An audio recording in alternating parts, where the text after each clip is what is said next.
A gente até um dia a gente tem uma ideia de fazer uma coisa assim muito simples, que eu acho que até muitas pessoas já fizeram, mas isso de pôr um play numa música e isso definir o começo da sua ação, né? Sim. E aí quando para a música, para a ação, e aí outra música, e como que a música vai definindo esse espaço, né? E aí você pensa a música como mais um ator em cena. Sim. Mais um agente em cena. É diferente da música estar ali para ilustrar algum sentimento que você quer que a plateia entenda que você está. É outra coisa. Aí a música vem como moldura, como adereço, como legenda, entendeu? Agora, você pode estar pensando a música como mais um agente. Sim. Né? Do mesmo modo, os cenários da Pina eram agentes. Não era a moldura para a cena, né? Então, eu acho assim, se você está pensando a música como agente e não como legenda, tem tudo a ver com a questão de dramaturgia mesmo. Né? Música como agente. É interessante porque vocês colocam, porque eu não falei o nome do projeto, mas é um solo que não dança sozinho, né? E é para pensar exatamente aí quando a Morena vai narrando, eu vejo muito a dramaturgia, porque para mim a dramaturgia é essa ação que emerge nesse contexto. Mesmo quando você vai vamos dizer que você tenha um braço que ele serve para tudo, quando a dramaturgista vem e aprofunda, já reorganiza isso, e talvez sozinha, você, ou quem dança, né, não se problematizaria com ele. Então, essa entrada da dramaturgista, eu acho que já é uma energia, essa ação, porque para mim a dramaturgia da dança está ligada à dramaturgia do corpo e todos os diálogos, nós somos corpo e ambiente.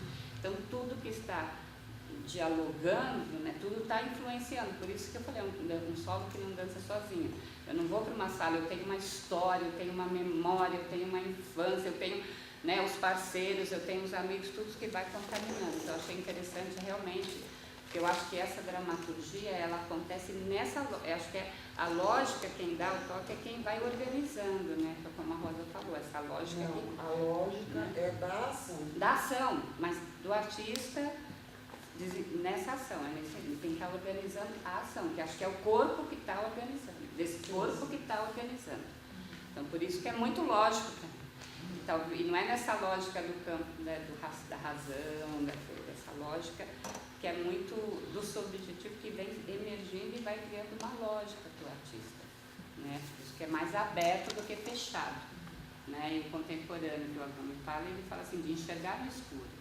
Mas não é que a gente fica fuçando racionalmente, né, buscar no escuro, mas sim buscando essa lógica. Eu achei que foi bem interessante essa questão de pensar que a Morena foi trazendo para a gente como é que o artista pode trabalhar e que não está diferente da discussão da dramaturgia da dança na ação, como a Rosa colocou, né? Está bem familiar, pelo menos. Acho que você poderia explicar um pouquinho mais, porque assim, essa questão do parasita não é no sentido, como eu diria, para mim ele não está no sentido de que a gente fica parado ali, mas de alguns apegos, né, da sandalinha, é um apego que ela pode virar uma outra coisa, e obviamente que no surrealismo, que eu também adoro, sou fã, a gente tem esse direito de se permitir a isso, senão também a nossa arte perde, né, o significado, se você não se permitir, quanto artista, usar a partir da sua necessidade,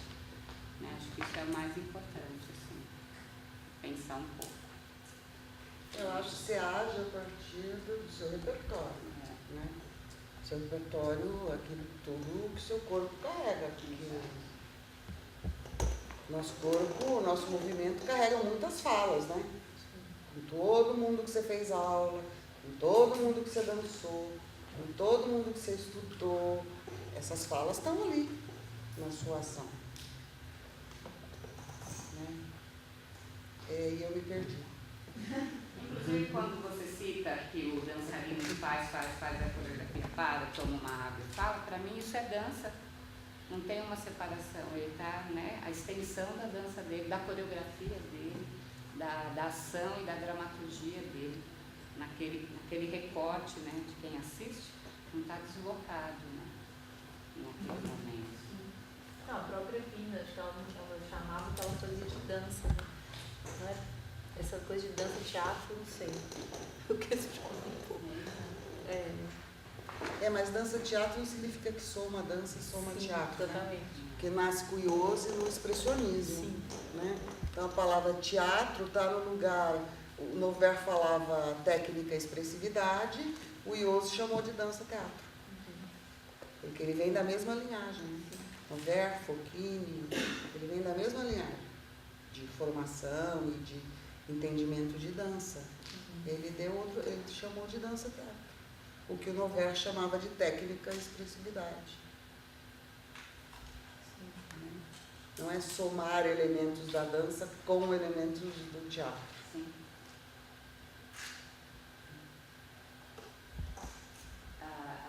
Você tem alguma mudança? Você foi só a formação mesmo em teatro? A minha formação é teatro. Eu sou atriz formada pela HAD, na USP. Eu nunca fiz teatro clássico, não tenho essa experiência. Eu montei uma companhia enquanto estava estudando mesmo, onde a gente fazia o nosso trabalho autoral, e ele sempre foi completamente relacionado com o corpo e com o movimento. Eu dirijo, sou intérprete e sou autora. É engraçado porque eu estou aqui ouvindo as definições sobre dramaturgista e eu não consigo me compreender nessa definição. Acho que esse não foi o papel que eu desenvolvi com ela no nosso trabalho e nem talvez em outros trabalhos que eu já tenha feito, porque de algum jeito sobre essa coisa de provocar e de fazer essa condução, eu acho que isso acontece também, mas eu acho que existe um diálogo entre duas autoras. Então eu posso dizer que o meu corpo também estava com o dela em cena. Eu não estava em algum outro lugar, mesmo não estando dançando em cena com ela, eu estava dançando em cena com ela. Existe e acho que quando ela fala sobre essa orgia poética, que é um encontro aonde essa criação ela é permeável e horizontal e existem ali, eu não sei dizer onde começa exatamente o que eu criei e ela e a nossa criação foi se amalgamando mesmo. Então, quando eu escrevia um texto para ela nesse trabalho, era como se ela também estivesse escrevendo isso, escrevendo com isso não é racional, que eu quero dizer. A minha escrita ela não tem a ver com ir para minha casa, pensar sobre algo que eu quero dizer, trazer um texto para ela, decorar, enfim. Para mim a escrita era dança e gesto, e a escrita nasce desse lugar, dessa tentativa de se expressar completamente.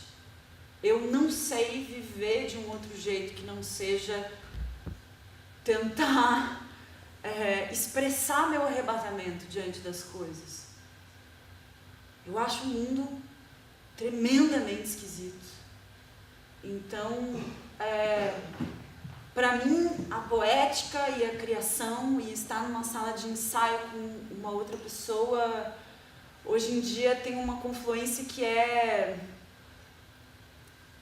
vital, assim. Então, quero dizer é que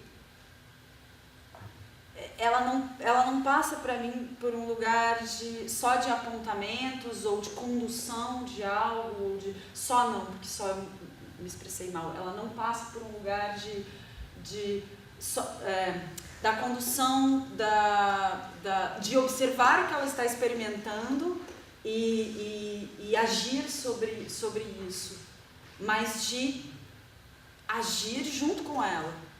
Então eu sinto que no trabalho era como se estivéssemos as duas nos dançando e movimentando. E essa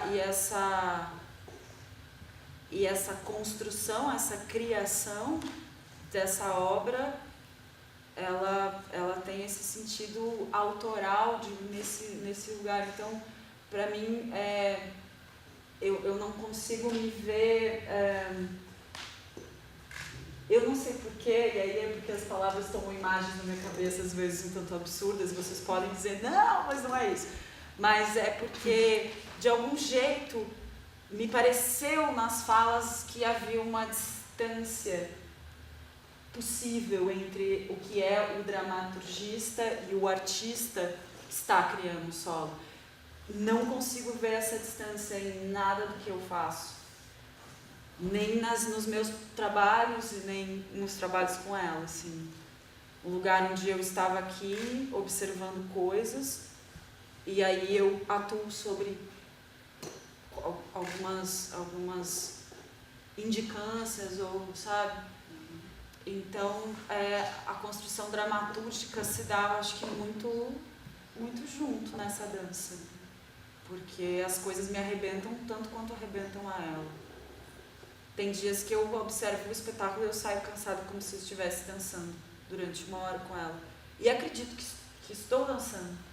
Porque eu acho que essas palavras desse texto, que no caso do Reverie especificamente, elas vêm de um movimento. O próprio texto tem esse lugar que é coreográfico para mim, de repetições, de outras línguas, né? O que é essa linguagem?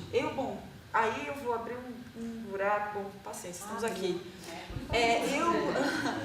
Eu encontrei um poeta maravilhoso esses tempos, o Chacal, não sei se vocês conhecem, é um poeta maravilhoso que mora no Rio de Janeiro, muito importante.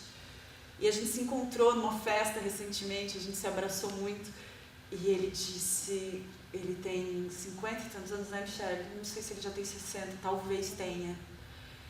E ele disse que ele estava, no momento que ele estava apaixonado pelas palavras.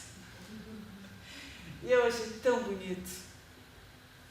Apesar de eu vir do teatro, que tem uma tradição oral muito grande, e eu amar a literatura muito profundamente, tem uma relação com a literatura até maior do que com textos de dramaturgia teatral, eu ando numa imensa crise com a linguagem. Acho, inclusive, que ela precisa ser reinventada. Tanto que os meus últimos trabalhos são todos sobre isso. Então tem sempre muitas línguas misturadas, a gente fala italiano, a gente fala espanhol, a gente fala... Porque, para mim, essa perda do sentido, da semântica das coisas, porque essa letra que vem depois dessa outra... E ainda mais nesse momento em que estamos vivendo esse golpe e você vê a direita tomando conta de palavras que são de uma outra ordem e sabiamente pervertendo alguns sentidos e significados. Eu não sei, para mim o discurso está num lugar muito complicado, o discurso verbal. E os meus últimos trabalhos todos tem essa questão. O Reverie, a gente falou muito sobre isso. Então, o corpo, para mim, talvez seja a minha aposta concreta numa revolução. E o corpo, o sexo. Então, eu acho que... E aí, por conta disso, as minhas últimas, próximas obras talvez não tenham palavras, não sei. Porque... existe uma potência nesse corpo que tenta a sua expressão completamente, dessas coisas que são impossíveis de nomear. Como a gente nomeia isso? Tem um filósofo das ciências cognitivas que ele chama Daniel Dennett, e ele fala assim, que a palavra foi a maior descoberta descoberta do Homo sapiens.